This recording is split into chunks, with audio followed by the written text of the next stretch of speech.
चुनाव समाप्त हो चुका है और भागीदारी पार्टी भी अच्छा प्रदर्शन किया है, तो क्या विधानसभा चुनाव में कुछ तैयारी चल रही है? देखिए, ऐसा है, लोकसभा चुनाव संपन्न होते ही कई प्रदेशों में विधानसभा चुनाव होना है। इसी क्रम में झारखंड प्रदेश में माह नवंबर दिसंबर में विधानसभा चुनाव होना है और हम समझते हैं कि लोकसभा चुनाव के बाद बहुत कम समय में 6 माह के भीतर विधानसभा चुनाव झारखंड में होना है। हमारी पार्टी भागीदारी पार्टी चुनाव संपन्न होने के बाद आगामी 30 जून को पूरे प्रांतीय बैठक बुलाकर और जो लोकसभा चुनाव में हमारा प्रदर्शन रहा उसकी हम समीक्षा करने की तैयारी पर हैं। 29 जून को कांके ब्लॉक के नज़दीक गोकुल मैरिज हॉल में यह जो है समीक्षा बैठक होगी, जहां हमारे पार्टी के राष्ट्रीय अध्यक्ष और तमाम प्रदेश के कार्यकारिणी के पदाधिकारी समेत इस प्रदेश के जो 24 जिले हैं उसके कार्यकारिणी के पदाधिकारी और जो सक्रिय नेता कार्यकर्तागण हैं, इनकी उपस्थिति की संभावना है। और उस दिन हम लोग बैठक के बाद, समीक्षा के बाद, जो कालांतर में अभी आगामी माह नवंबर दिसंबर में विधानसभा का चुनाव होना है, अधिक से अधिक विधानसभा क्षेत्रों में हम प्रत्याशी खड़ा करने के मूड में हैं। आपको बताते चले कि झारखंड प्रदेश के 81 विधानसभा जो सीटें हैं उसमें करीब 70 सीट पर हम चुनाव लड़ने की तैयारी में हैं।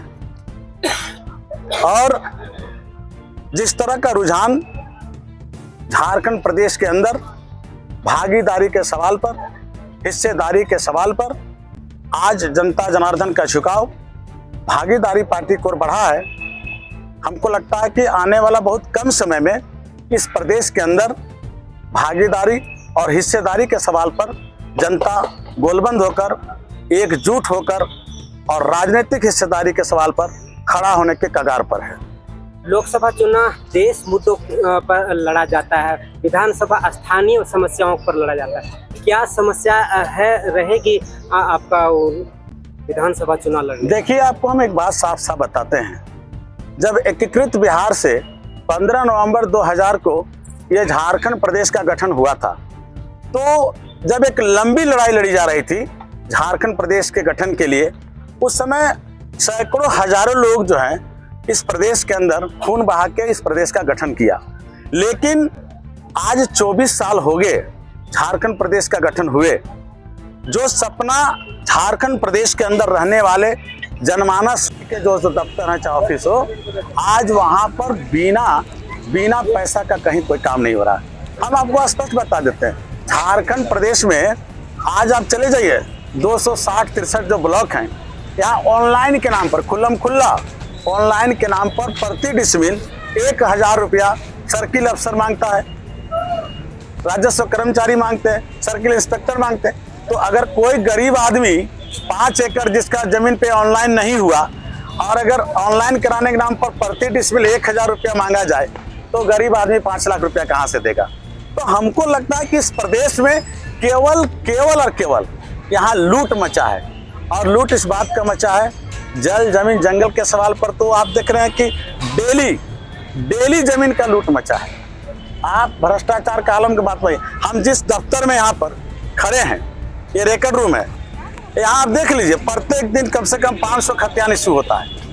एक खतियान जिसको इशू करने में 250 रुपया मात्र खर्च होता है, मात्र टिकट लेके मात्र 250, लेकिन एक खतियान को यहाँ इशू कराने में 5 से 10 हजार रुपया लगता है। अब हम लोग भी मजबूर है, हम एक वकील हैं। सवाल है कि हम जिस मुद्दे पर लड़ाई लड़ना चाहते हैं, यहाँ क्या है कि लोग इस तरह से यहाँ पे जो सो भ्रष्टाचार का आलम जो सो बना के, अखाड़ा बना के रख दिया है कि आप चाह के भी कुछ नहीं पर। हम लोग कई बार यहाँ के उपायुक्त महोदय के ध्यान आकर्षण कराए, कई बार सक्षम पदाधिकारी को ध्यान आकर्षण, लेकिन कुछ नहीं। तो मेरा कहना है कि झारखंड प्रदेश के गठन होने के बाद जो जमीनी और जो ज्वलंत मुद्दे थे उस पर कहीं कुछ नहीं दिख रहा है। रह गया रोजी रोटी के सवाल पर, तो हमको लगता है कि झारखंड प्रदेश में जो यहाँ पर पढ़ा लिखा जो वर्ग के जो लड़के लड़कियां हैं, आज नौकरी के सवाल पर दर दर जो सो भटक रहा है, कहीं नियोजन नहीं है। आज मुख्यमंत्री महोदय का बयान आया है कि 40,000 पारा शिक्षकों की बहाल करेंगे। तो मेरा कहना है कि माननीय मुख्यमंत्री चंपई सोरेन के पहले माननीय मुख्यमंत्री हेमंत सोरेन थे, उन्होंने तो पारा टीचर के पक्ष में कभी कुछ नहीं किया, जबकि पारा टीचर के ऊपर लाठियां चलाई गई, कितने लोगों का सर फट गया, तब तो बहाली का कोई बयान नहीं लाए। अब जैसे जैसे विधानसभा चुनाव आ रहा है, इनको लग रहा है कि हम जो है सो अब इस प्रदेश में फिर से सत्ता में नहीं आएंगे, तो पारा टीचर को लुभाने में लगे हैं कि 40,000 पारा की बहाली। हमको लगता है कि जो बुनियादी समस्याएं हैं इस प्रदेश के अंदर, उस बुनियादी समस्याओं पर यहाँ पर स्थापित होने वाले सरकारों ने काम नहीं किया। जेएमएम भ्रष्टाचार को लेकर के सत्ता में आई थी और आज वो खुद भ्रष्टाचार में लिप्त होकर के जेल, उनकी मंत्री यहाँ तक कि पूर्व मुख्यमंत्री भी जेल जा चुके हैं। क्या भ्रष्टाचार एक अहम मुद्दा झारखंड के लिए? देखिए, झारखंड मुक्ति मोर्चा का जो गठबंधन की सरकार थी, हमको लगता है कि जिस घोषणा पत्र के सवाल पर जनता के सामने इन लोगों ने वोट मांगा था कि जब हमारी सरकार आएगी तो जनमानस के लिए जो है जमीनी मुद्दे पर हम जो है सो खड़ा करेंगे। अब उस जमीनी मुद्दे पर खड़ा करने के बजाय जमीन लूटने लुटाने में सारा ब्यूरोक्रेसी, सारा प्रशासन के लोग लगे हुए हैं। तो जब सारा आम जनता का जमीन लूटा जाएगा, जल जमीन लूटा जाएगा, तो निश्चित रूप से राज्य का मुखिया जेल में रहेगा। आखिर राज्य के मुखिया जो जेल में है, मामला भी मोटा मोटी जमीन से जुड़ा हुआ है। अब मामला कहाँ तक सही है उसके लिए सक्षम न्यायालय उसकी जांच कर रही है, उस पर ट्रायल चल रहा है। लेकिन मेरा मानना है कि इस प्रदेश में जो सपना बिहार के अलग के बाद झारखंड में रहने वाले आम आवाम देखा था, वो सपना पर पानी फिर गया। और तो और एक बात बता दें, जहां तक सवाल है राजनीति की भागीदारी की, तो हम आपको बता दें कि इस प्रदेश में जो एक बहुसंख्यक आबादी है, इस प्रदेश में रहने वाले जो हरिजन, आदिवासी, दलित, पिछड़ा या सर्व समाज के लोग हैं, उनको राजनीतिक भागीदारी नहीं मिला। मेरा मानना है कि हमारा जो पार्टी है, वो पार्टी ये चाहती है कि इस देश में अगर सभी समाज के लोगों को एक वोट देने का अधिकार दिया गया है, तो विधानसभा, लोकसभा में सभी समाज का बेटा चुनाव क्यों नहीं लड़े। तो हम लोगों ने यह तय किया कि आने वाला जो विधानसभा है उसमें कुम्हार का बेटा को भी टिकट मिलेगा, नाई के बेटा को भी टिकट मिलेगा, जादव के बेटा को टिकट मिलेगा, हरिजन के बेटा को टिकट मिलेगा, आदिवासी के। मेरा कहना है कि जब तक हर समाज के अंदर राजनीति का किरण नहीं जाएगा और हर समाज से नेता जो है वो विधानसभा में चुनाव जीत के नहीं जाएगा, तो अपने समाज का बात वो नहीं उठाएगा। और जब तक सभी समाज के बीच से राजनीतिक प्रतिनिधित्व विधानसभा के अंदर जो कानून बनाने का मंदिर है उसमें नहीं जाएगा, तो इस प्रदेश में गरीबी फटेहाली बना रहेगा। क्योंकि यहाँ पे दो तरह के लोग हैं, एक शासक वर्ग है और एक शोषित वर्ग है। तो शासक वर्ग का काम है शोषण करना और शोषित वर्ग जो है वो शासक वर्ग का गुलाम बना हुआ है, उसकी जमीन लूटी जा रही है, उसका जायदाद लूटा जा रहा है और यहाँ के शासन प्रशासन के लोग जो है अपना मुंह में ताला लगा के बैठे। हमेशा भ्रष्टाचार और अत्याचार के ऊपर लड़ाई लड़ते रहते हैं, लेकिन उसका अधिकतर जो मंत्रियां हैं वो जेल जा रहे हैं कैश कांड को लेकर। अरे भाई देखिए, हम तो आपको बोले ना कि पिछले आज देखिए 50 के बाद जो पहला प्रजातांत्रिक चुनाव हुआ, तब से लेकर अब तक का देख लीजिए, लंबा साल, सबसे लंबे साल तक तो देश में कांग्रेस पार्टी के ही लोग रहे। अब सवाल है कि अगर 50 साल से आप सत्ता शासन में रहे और 50 साल में अगर जनता का दिल आप नहीं जीत पाए, तो जनमत आपसे जो से दूर चलता चला जा रहा है। तो इसमें क्या, देखिए देश तो प्रजातांत्रिक देश है, यहाँ का जो सत्ता शासन का जो तंत्र स्थापित होता है वोट पर होता है।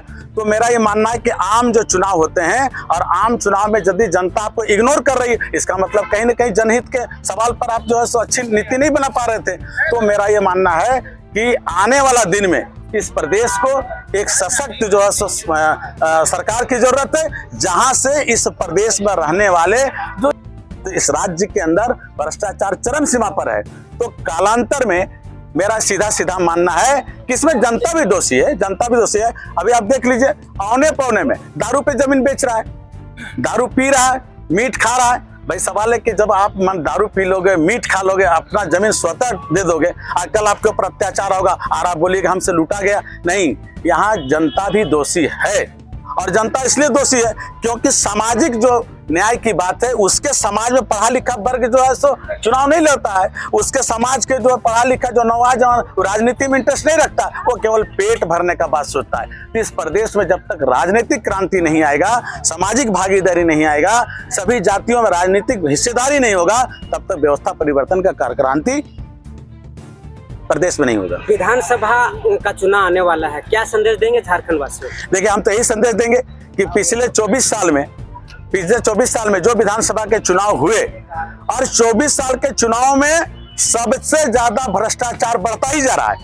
तो जब भ्रष्टाचार बढ़ता ही जा रहा है, जमीन लूटते ही चले जा रहे हैं, लुटाता चले जा रहे हो। मेरा ये कहना है कि अपना जल जमीन बचाने के सवाल पर, रोजी रोटी के सवाल पर, अपना मान सम्मान बचाने के सवाल पर, महिलाओं की सुरक्षा के गारंटी के सवाल पर, पारा शिक्षक या तमाम जो है और सांगठनिक जो ढांचे जो सरकारी नियंत्रण में चल रहे हैं, इनके नियोजन के सवाल पर अच्छी नीतियां बनाने के लिए जनता साफ सुथरे लोगों को वोट देने का काम करे और जो राजनीतिक हिस्सेदारी, सामाजिक हिस्सेदारी और जो आर्थिक भागीदारी तय कर सके, ऐसे लोगों को पहचान के वोट करने का कास्ट करे, ताकि उसकी भविष्य के लिए नीति निर्धारण किया जा सका। अगर जनता दारू और मुर्गा पर वोट करते रहेगी तो जनता जो है आज भी मर रही है और कल भी मरेगा। तो मेरा ये जनता के साथ जो है सो एक सीधा संदेश होगा कि आने वाला विधानसभा में एक वोट के अधिकार को आप समझिए, ताकि झारखंड में व्यवस्था परिवर्तन की क्रांति लाई जा सकती है।